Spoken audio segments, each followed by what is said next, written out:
Hello, everyone. Good morning, good afternoon, good evening from wherever you're joining. Uh, Thank you for taking the time out of your busy day to join us for a very special web event. I'd like to pass the floor to our presenter today, Robert Ferrulo. He's a senior technical marketing engineer with Mojo Networks. Robert comes to us with over 20 years of experience in the networking industry and nearly a decade in Wi-Fi. He's previously worked for Maroon Alcatel and has been running performance testing for over 15 years.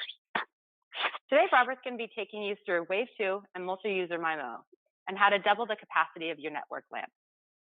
All right. Thank you, Erica, for that introduction. Welcome all. We got a lot to get through, so I'm going to go pretty fast. We'll take a quick look at this agenda. We'll talk about a challenge, and it's not a challenge necessarily unique to education, but just in general for Wi-Fi. And we'll then go through a simplified wireless LAN capacity planning session. We'll look at use cases. We'll do some simple, we'll look at some estimations for channel capacity planning that were derived over many years of testing, we'll then go through calculating use case channel capacity. We'll take a quick look at multi-user MIMO review and the benefits of multi-user MIMO. And then we'll look at the C120, which is a AP we announced a while back, but it's going to be released in very near term, or be generally available near term.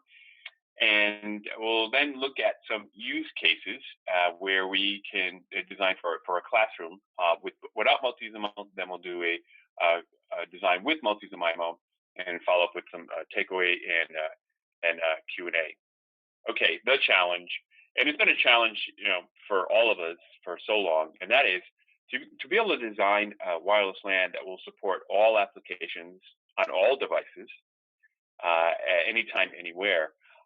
It's a lot easier said than done, especially with BYOD. You get all kinds of devices and different capabilities, single stream, dual stream, lower power, drivers that you don't have control over, that is, Wi-Fi, device drivers.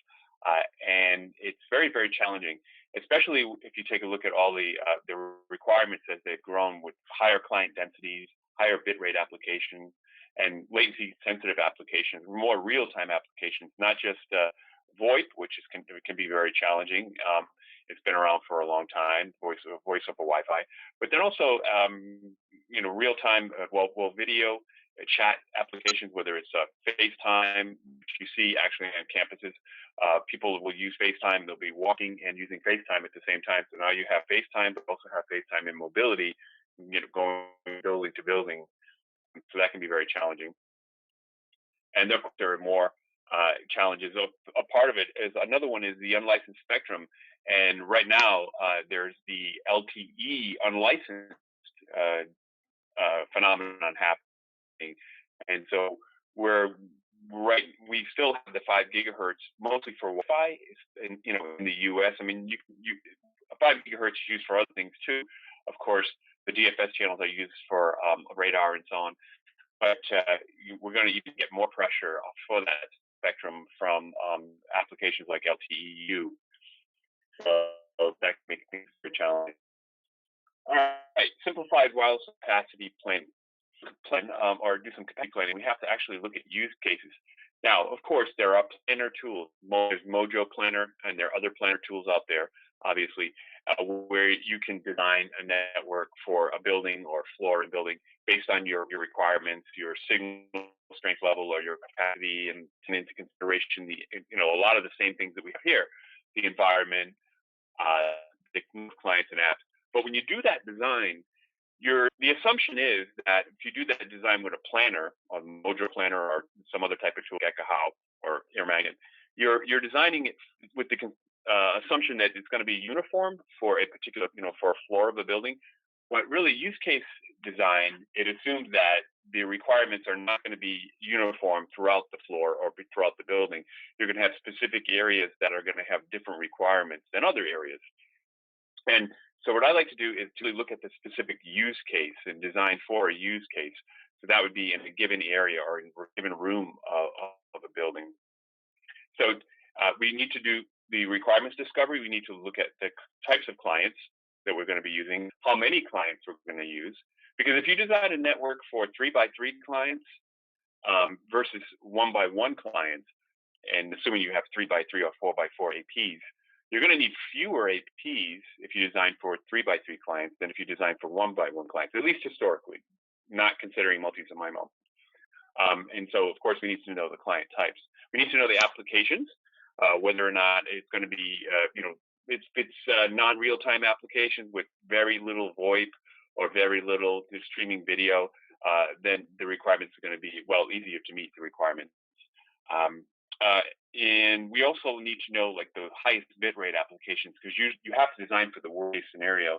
So that would be your max density and your highest bitrate applications because you want to be able to meet the worst case scenario. And usage pattern, that's where you factor in again the client density and the max client density. And also building, what type of building? Is it a high attenuation environment? Is it a low attenuation environment? And can you expect that APs are going to be able to work through walls or even multiple walls? And also, what's the RF environment like? Do you have all the DFS channels available, or is it, or even do you have a lot of neighboring APs that are going to interfere with you, or do you have non-Wi-Fi interference that you have to contend with? Even in 5 gig, although not as much of a problem in 5 gig, but again, with LTEU coming into the picture, there will be non-Wi-Fi interference that you have to worry about in 5 gig. Oh, yeah, spectrum availability, that's more to the question of which region are you in, and then do you have all DFS channels available, or maybe some DFS channels you can't use. I'm a big proponent of using DFS because of all those years of performance testing. It tells you one thing, that, if you can get the spectrum, if you use it if it's available.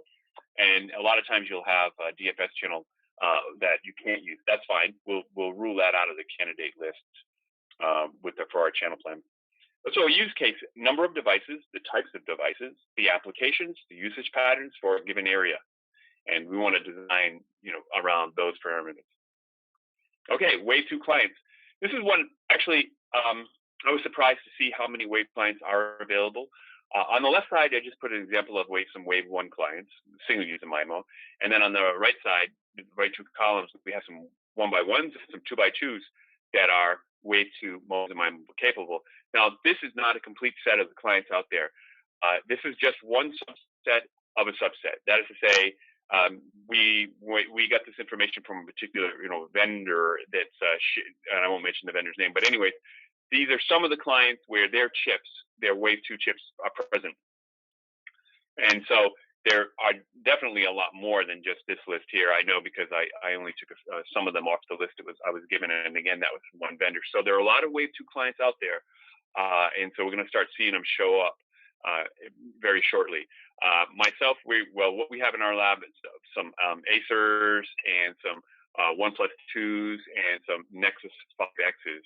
And we've been doing some multis and MIMO performance testing with those clients. And I'm going to actually be purchasing a number of more clients in the near term to ramp up the testing even more.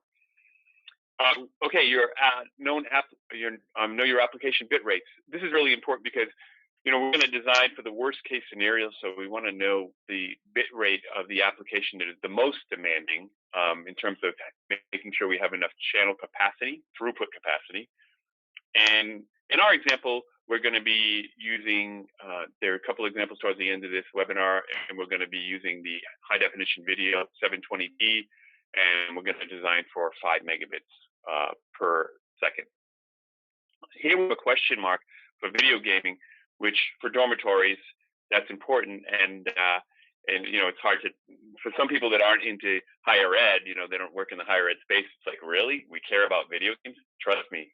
In higher ed, they care about video games in their dorms because they want their students to be, to be happy in the dorm, making their dorm experience, pleasant. And so video gaming, that's a part of it. And you're going to make sure that you can support video gaming. And I put a question mark there because I've never sniffed it, and I really don't have a good idea. But that would be an example where you would get your sniffer out or go into your wireless LAN system and you can benchmark video gaming. And so you can have an idea of what the bit rate would be for a PlayStation or Xbox. Now here, this is the spectrum bank for 5 gigahertz, and it's what we already have plus what has been identified by the FCC as being soon to be available. Excuse me. The think it is the extra spectrum that's been identified that is likely to be made available to Wi-Fi, although I don't have the dates on that, but it looks pretty promising. The green and the bluish gray are already available. Green is non-DFS, so it's available. You don't have to worry about other uh, users of that spectrum. The gray is spectrum. Gray and yellow are the spectrum that's been. It is available, and in most cases you can use it. Uh, you certainly have to have DFS capable APs, and RAs are DFS capable. And like I said, if you find that there's one channel, let's say, in your area, you're not able to use channel, let's say 100, because there's some kind of radar event on that channel. Well, you could just exclude that channel, that particular channel, from the candidate list or from your manual channel plan. You could exclude that. So it's not like you can't use any DFS channels. For most, that's not likely for the vast majority of environments. So let's count them for 80 megahertz. We have an 80 megahertz, 1, 2, 3, 4, 5, 6 80 megahertz channels and 5 gigahertz. And that's including these, which are made available. Again, these are the radar weather stations, frequencies rather. And we couldn't use those for a while, but they're back in play, and RAPs do support them again. I say we, nobody could use them. They were excluded for a while from the use for Wi-Fi, but now we can use them. So we got 6 non-overlapping 80 megahertz channels. I mean, we've been designing networks for years with 3 non-overlapping, 2 megahertz channels, 1, 6, and 11, for instance, and 2.4. So I'm definitely pro 80 megahertz. I mean, if you think about it, why bother to upgrade to 11 AC at all if you're going to stick with 40 megahertz channels? 80 megahertz is where you get your biggest bang for your buck. There are some other features like beamforming and higher QAM rates, 256 QAM, but they're not where you really get a big boost in performance. So enough about that. Moving on. Now, here are the data rates. We're going to go through a few tables. I'll go quickly, but the reason why I put these up is because we need some kind of reference when we're designing networks for our channel capacity. Before we get to channel capacity, though, we need to start with the max data rates, because it all begins with data rates. These are the max PHY data rates. They're not throughput rates. Throughput rates are going to be significantly less. But we'll start with max data rates. You can see if we go from 20 megahertz, 40, so we're effectively doubling, a little bit more than doubling as we double the channel width. That's where you get your big bang for your buck. And you also get as you add more spatial streams. So if we look at one spatial stream, say 80 megahertz, because we're going to be using that as an example, 433 with 80 megahertz. Then two spatial streams like a MacBook Air gets 867, 3 spatial streams like a MacBook Pro, 133. And again, these are all just data rates. So that's if you're sitting right near the AP, 10, 15 feet, 20 feet from the AP, you can expect, if you have a good clean channel, to be able to connect at those PHY rates. Now, if you start doing throughput tests, TCP throughput tests, then you're going to see with a good client on a good clean channel, you're going to get to about 60% max data rate. So you're losing 40% right off the bat for one client, and that's due to overhead. Can you get better results than this? Oops, certainly. You can go. I'm going to go back here. Can you get better throughput results than 60%? Yes, you can. As a matter of fact, I recently, with the 1+2, that's a 1 spatial stream, Wave 2 client, but it's a 1 spatial stream, and I was consistently getting about 320 megabits per second with our C120, which is really awesome, because you're getting up into the 70-something percent of the max data rate. But that's exceptional, not normal. So conservatively say, about 60%. But this is not really a use case, right? We're only talking about one client. We get into use cases, we're going to talk about, more than one client. So let's say we're going up to 15 clients. As you approach 15 clients, we expect that the aggregate throughput now for all of those clients simultaneously would be around 151, or about 35% of the max data rate. Now, how do we get these numbers?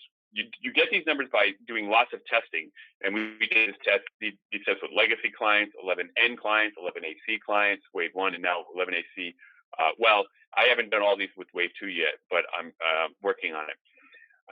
And so what we're seeing is, as you do these type of performance tests, to learn the amount of loss that you're getting from contention, you start with one client, then 5 clients, then 10 clients, then 15, 20, 30, and so on. You just keep going up. And you do this with not just your AP, but competitor APs, enterprise class, high-end enterprise class access points. And you do it on a perfectly clean channels, and you see a pattern emerging. As you add more clients, you see more loss due to contention. Here, it's approximately 5% loss due to contention. You're also not putting these clients next to the AP. You're going to spread them out like you would in the real world. So say you're designing your network for neg 62, and that means that you're going to have clients that the farthest away the client is going to be would be at neg 62. So we're talking a pretty small cell, right? We're not talking about a cover design where you could get out to neg 80. So you're designing the network for small cells. These are good performing clients, perfectly clean channels. And you can expect if you design the network properly, high-end AP, you can expect that much for say 15 clients or 10 clients. But it can get worse than that, right? This assumes that you've done everything right, and it would only get worse if you're not designing the network properly. So, and then this is not factoring in multi-user MIMO. So we have to run these tests over with. I got more testing to do with Wave 2 clients before I can present charts like this for MU-MIMO.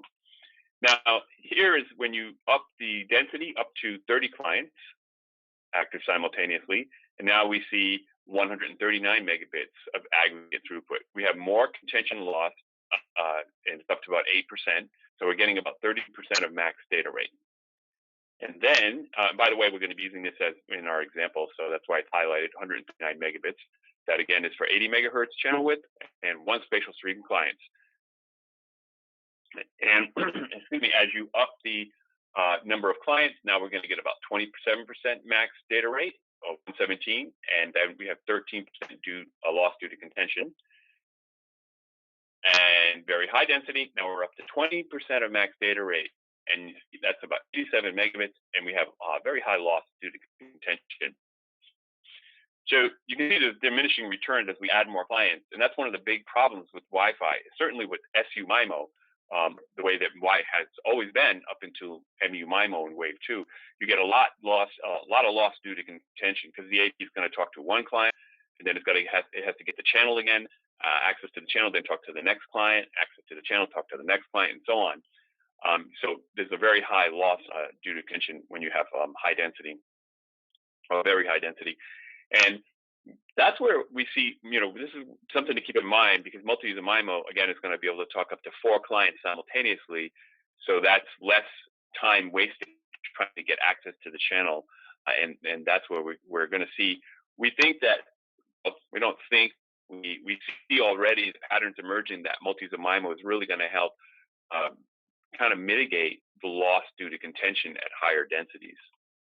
All right, so before we get into doing our use case calculations, we're going to take a look at the simple, very, very simple method that you can do in the back of a napkin to calculate channel capacity requirements. Now, this is the kind of stuff that happens in your planner already, but this is something you can do without having access to the planner, and you can do it per use case. And so, just to get a ballpark estimate of the number of clients. So you want to take your application bit rate and or your SLA, and you're going to divide that by your channel capacity, and we're going to refer to those tables to get the channel capacity, and then multiply times 100 to get the per device airtime. This will give us a rough idea of how much airtime each device will take to execute that, whatever it is, or to meet the SI or to run the application. And then we're going to take the number of devices times the per device airtime to get the total airtime or the total number of channels or radios. I say channels/radios because they got to be unique channels. You can't reuse the same channel in a same environment, because if you do, you're not going to you're going to get co-channel interference. and you're not going to be able to get the benefit of that extra radio. So you're going to need, of course, unique channels on each of those radios. Okay, so that's just to look ahead and how we're going to be doing our channel capacity plan. Now, quickly, just I'll jump to the SU-MIMO, and this is how up until multi-MIMO. So we're now looking at SU-MIMO, and we have a AP here, a 4 spatial stream AP. This could be a Wave 2 AP talking to a Wave 1 client with an 80 megahertz channel. Remember, we saw the max PHY rate at 433 with an expected max throughput of about 260. And so you're effectively only using one spatial stream of the 4 spatial stream AP at a given time. So you're only using about 1/4 of the AP's potential throughput at any given time if you're talking to a 1 spatial stream client. Not very efficient. With multi-MIMO, we're going to be able to support up to 4 clients simultaneously. And just to mention that not all Wave 2 APs support up for multi-MIMO clients simultaneously. Some only support up to, actually many only support up to 3. It's downstream only, and that's for all. That's just the way the spec works for now. It's all downstream. And the AP is going to get channel state information from the individual beamformees. Remember, we're using beamforming to be able to talk to multiple clients simultaneously.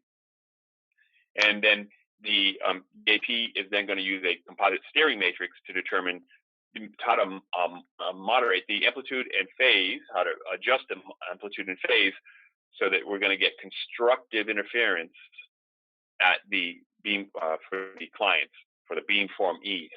And if you take a look at the simple illustration, it shows basically how we have a beamform here for this client's data, and then we have a null beam for this client's data here. But it is going to show up as noise. That's something to keep in mind. And then we have the beamform for this client's data and a null beam here. So that's basically how you can have 2 clients receiving packets or data from one AP simultaneously. And of course, this would go up to 4 clients for the 120. And so what does that mean in terms of aggregate throughput? Well, the 80 megahertz aggregate, the max aggregate data rate anyways, would be 1.733 gigabits. That's again PHY rate. And if we were to go out to 60% of that, or we have 3 clients, so it wouldn't be 60. You could get up if you had perfect multi-MIMO, you probably end up getting, you would get higher than 600 meg. But we expect that what we're seeing is more around between 400, 500, 600 megabits per second. So it's not as efficient as we want it to be just yet, but we will get better. What early tests show us that it's getting better. As far as if you do a little bit of research, you can find where the reports that are being done that are publicly available, multi-MIMO is actually getting better as more and more people get experience with it, and as vendors get better at tuning their APs, and as chip vendors get better at their later generations of Wave 2 chips. But anyways, it's still better than just getting talking to these serially. And the way it does it is, it really is because the first time it's going to be switched in a way, because with switches as opposed to hubs, one person can talk at a time.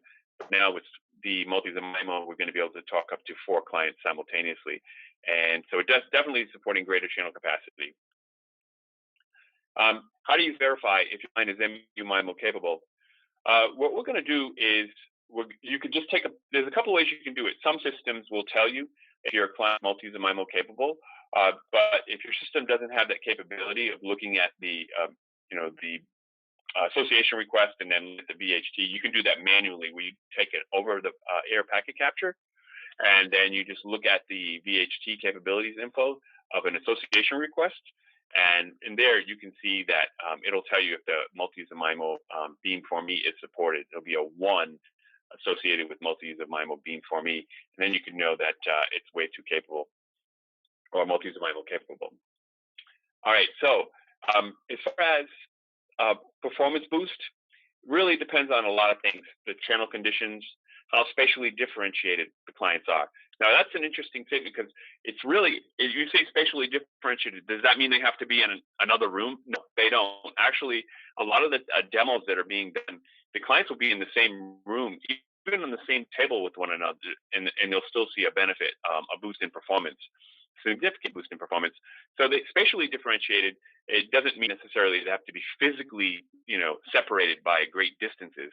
It just means that they're with multis and MIMO, you have to be able to get those constructive interference beams for the individual clients, and as well as the null beams. All right, and then so client density will factor in, and also the wave 2 and wave 2 client mix. If you have mostly wave 1 clients, well, you're not going to get the same benefit as if you had mostly wave 2 clients.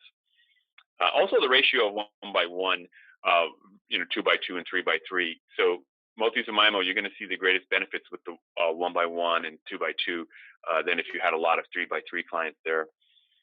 And so there's been a lot of testing. A lot of groups have done testing, and so far, biggest gain that I've seen reported and validated would be about 112% of throughput. And so then that's getting better, because a month ago, the greatest I had heard about was about 90-something%. It just seems like things are getting better over time as we like I said, we're learning a lot of lessons about multis and MIMO. So that's a significant boost, 112%. I mean, that's, basically in our example, we'll see that can really save in terms of the number of APs to meet a use. Now, the Mojo C120, just to quickly talk about that. It is wave 2, of course, and I have a few things highlighted. One is the 4x4, which is a differentiator. A lot of APs that are out there that are wave 2 only support up to 3 spatial streams. But we support up to 4, which is really nice. It's going to help with multis and MIMO benefits. And then also the 80 plus 80 or 160 megahertz. Right now, if you think about that spectrum that I showed, we have 6 non-overlapping 80 megahertz channels. So that would be, 2 160 megahertz, or 3, maybe 160. You can get 3 because So divide by 2. So you can get 3. So theoretically, you could do a design for 160 megahertz, but nobody is recommending that you do a network design with 160. And so for now, the chances of using 160 megahertz would be very limited. There wouldn't be that many use cases where you want to use 160. Probably in an isolated area where you don't have to worry about co-channel interference and you just have a moderate or low density environment where you want to maximize throughput, you could choose 160. Why not? But for now, we don't plan on recommending using 160 for most use cases. But for future proofing your network, especially if we get more when we get more spectrum available from the FCC, then 160 may be a viable solution. And if you're left with the choice, if it's a moderate density or low density use case, and you want to double the throughput, and you have the spectrum, not turn on 160. Of course, you'd have to have wave 2 clients that support 160. But remember, when you do set up a 160 or an 80 megahertz channel, the AP it's not all or nothing. There's a dynamic channel width, right? Dynamic channel width for APs. So they're not going to. It's not like they have to use the whole 160 megahertz. If only 80 megahertz is free at a given time, then it will transmit on 80, and it will opportunistically use 160 megahertz. So I think a lot of people like really super worried about using wider channel width, but in fact, they can be used and without you're destroying your network. And it's part of the spec, that dynamic channel width. Okay, classroom use case. So for the first example, we're going to not use multi-use of MIMO. So we're going to keep a lot of these requirements the same for the 2 examples, we'll have wave 1 clients in this example, and then wave 2 clients later on. So for wave 1, we're going to have 20 devices active concurrently. We're going to have 5 meg SLA, and these are tablets, wave 1 tablets. DFS channels are available, and there's low attenuation for interior walls, and this is for a classroom. Now, if we take our step 1, what I referred to earlier for capacity planning, that's where we're going to take the application bit rate, and we're going to divide that by the channel capacity times 100 to get the percentage of per device airtime. And if we get these 20 clients, moderate density, so that's where we have that 139 megabits of channel capacity estimated for 80 megahertz with a 1-by-1 client. And if we do that math, it comes out to 2.6% per device. And then we take the 3.6%, multiply that times the number of devices to get our total airtime. Very simple math, and that gives us 72%. So that means that for the 5 gigahertz radio, we would be using approximately 72% of the capacity of a given radio to meet this use case. That is to say, to be able to support 20 clients streaming HD video at roughly 5 megabits per second simultaneously. Now, I'm not factoring in 2.4.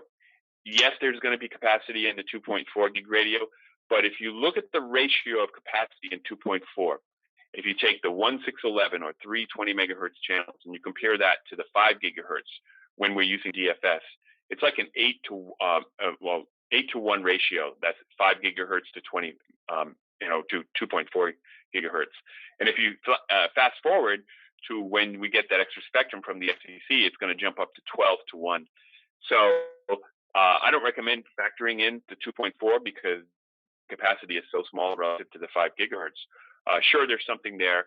It's nice to know that we'll get something out of it in most environments, but we don't design with that factored in.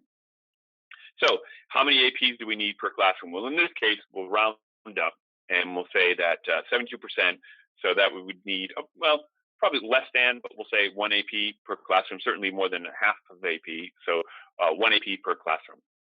So an example of one C20 per classroom. Yeah, and we'd have some, headroom there. All right, the next use case, Wave 2, everything else is the same, but now we have Wave 2 clients. And so we're going to get some benefits from MU-MIMO. And so do the same math, but this time the channel capacity has increased. That's because of the benefits of multi-MIMO. So we take the 139 megabits that we had before, and then let's boost not 100%, like we had up to 112% gain, but let's just say 80%. You could even say 70%, but let's say 80%, somewhere in the middle, and that would give us about 250 megabits of capacity for that channel. So if we do the math, we come out to 2% per device as opposed to 3.6%. And then take the total number of devices, and that'll give us 40%. So now we're only using 40% of a C120. So we would, again, if we had low attenuation, walls, we could support 40 clients or 2 classrooms on a single C120. I know there's a debate of whether or not we want to use 1 AP per classroom or 2 AP per classroom, but and really, I mean, the reason why we've had to go from 1 AP or 1 AP for every other classroom, and over the past several years, more and more schools have deployed 1 AP per classroom, is because they've had to, not because they wanted to. Obviously, it doubles the cost, but they've had to because just to meet the use case requirements in a classroom. But the promise of, as Wi-Fi gets better and better, you should be able to use fewer APs to meet the same, requirements. So that's what the promise of MU-MIMO is, to be able to support higher densities and a higher aggregate throughput on a single video. So in this use case, then with multi-MIMO, we could use 1 AP per 2 classrooms. All right, so that's the simple math for doing these use case designs. And again, it's just a rough estimate. Mileage may vary, but it's a one way to get your head around just doing some capacity planning, and it's a pretty good method. Very simple. All right, the takeaways. So of course, wireless LAN should be designed for capacity. Very few networks are being designed for coverage these days. Classrooms, can require high capacity, especially with HD video streaming. And that was a 20, device per classroom. Obviously, there are some classrooms that are going more towards 30, even higher devices per classroom. And the 11 AC Wave 2 APs are here, of course, and 11 AC Wave 2 clients here, and big numbers. So they're definitely going to start showing up in different environments. Education, no exception.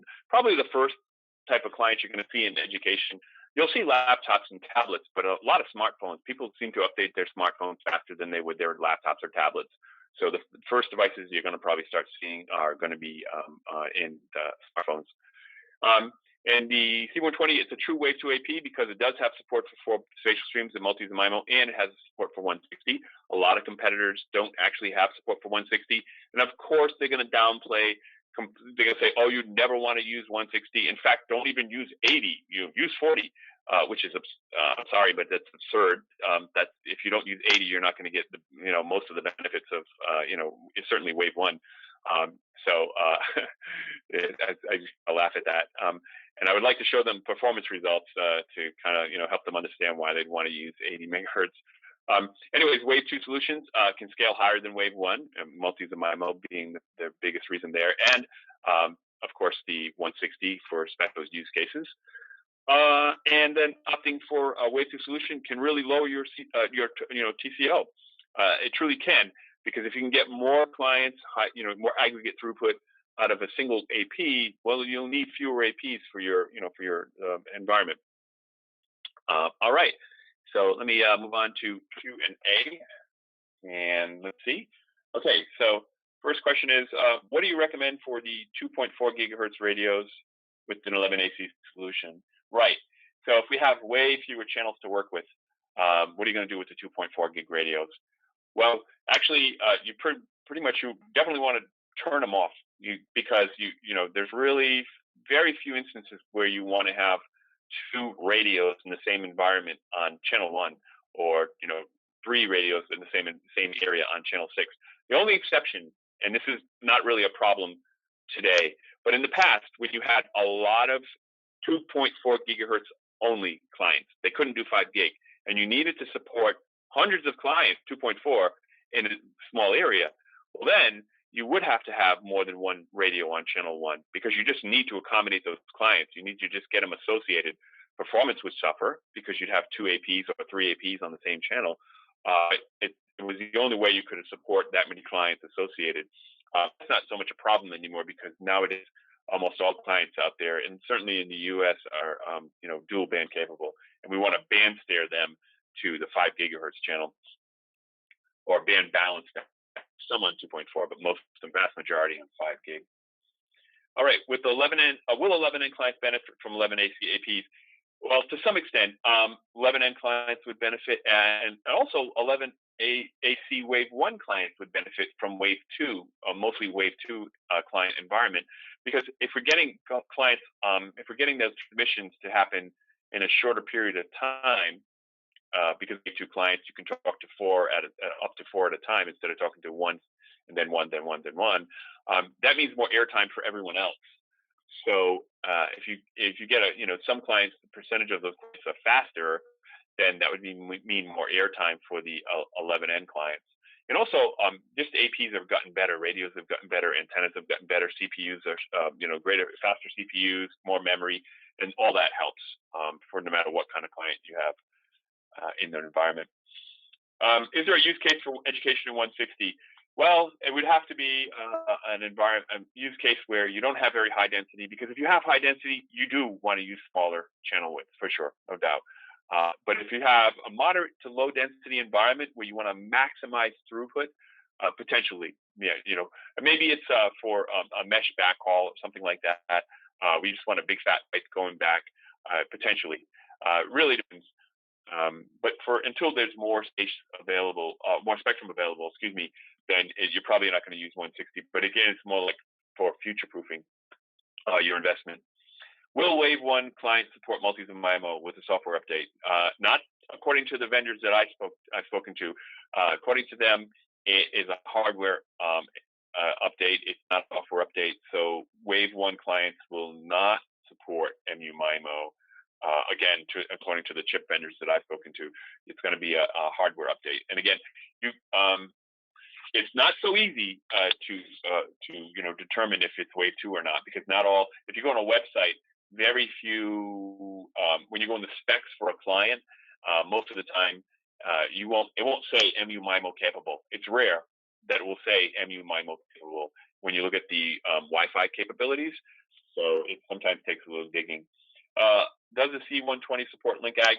Yeah, and that's a good question because if you had 160 megahertz use case and it was a low density use case, could you oversubscribe a 1 gig link? Yeah, you could. You could do, and so in that use case, that's where you may want to have run two Ethernet cables out to a C120 and enable link aggregation so that you would not oversubscribe a single gig uplink. Last one is how can you? Well, not the last one. But almost we're getting there. How can you determine if your client supports MU-MIMO? Some systems will tell you, and we have that capability. It will tell you if it's a multi-MIMO beamformer capable, and when you look at the client details in our dashboard. But the other thing you can do is to get a packet capture over the air. You'll get an association request. So yeah, so I should say, make sure that you have the client associating to the AP while you're doing a packet capture. Then look at that association request in the VHT, very high foot capabilities info. You can look to see if it's beamform E capable, and you'll see a 1 associated with that line to show you that it can support beamforming, multi-MIMO beamforming. Let's see. I think that's it. Well, maybe I should ask Erica. Are there any other questions, Erica? I have not seen any additional questions come in. I just wanted to also let everybody know I've uploaded a handout to the section of the GoToWebinar panel, and it's just an overview, a data sheet of our new C120 access point. So as Robert took the time to run through some of the specs and details around this new access point, it is available to order now, and I have uploaded that data sheet for everyone on the call today so that you can also take that with you. Again, all of these details and data sheets are also available on our website. I don't see any more questions coming through, but feel free to also contact us at any of the venues you see here on the screen. You can send us an email, you can visit us on the website, or also just contact Robert directly. And finally, before we wrap up, I'd just like to review again how to receive your free access point. So for all of those today on the call, thank you for joining. And for all qualified attendees, you will be receiving a free Mojo access point with 1 year of cloud subscription service. You will be contacted by your Mojo Networks representative to just confirm your shipping details, and so we know exactly where this access point's going. If you have any questions, you can feel free to call us at the number on the screen or send us an email at myrep@mojonetworks.com. Again, all of our valued partners and resellers and distributors are ineligible for access points. If you have received one previously, again, you are not eligible, but for all those on the call, and there's eligibility requirements, you can feel free to check those out. They're on the website as well. We thank everyone for taking time out of their busy schedule to join us, and we hope to